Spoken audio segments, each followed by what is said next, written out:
Hey guys, இன்னைக்கு ஒரு mini vlog தான் பார்க்க போகிறீங்க. இங்கே தூங்கிட்டு இருக்கிறது வேற யாரும் இல்லைங்க, நான் தாங்க. எங்கள் அம்மா காலையில் பூரி பண்ணி கொடுத்தாங்கங்க. நான் குருமா தாங்க சாப்பிட்டேன். அம்மா தான் சுகர் வச்சு சாப்பிட்டாங்கங்க. நான் டெய்லி சொல்கிறேங்க அம்மா கிட்ட, சுகர் சாப்பிடக்கூடாது. ஆனால் என் அம்மா தான் பேச்சை கேட்க மாட்டுறாங்கங்க. சுகர் டெய்லி சாப்பிட்றாங்க. நீங்கள் கமெண்டில் சொல்லுங்கங்க சுகர் சாப்பிடக்கூடாதுன்னு.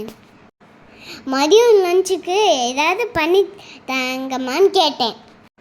பார்த்தா எனக்கு பிடிச்ச முட்டை குழம்பு பண்ணியிருக்காங்கங்க. உங்களுக்கு முட்டை குழம்பு பிடிக்குமா? எனக்கு ரொம்ப பிடிக்கும். வீட்டில் போர் அடிக்குதுமான்னு சொன்னேன்.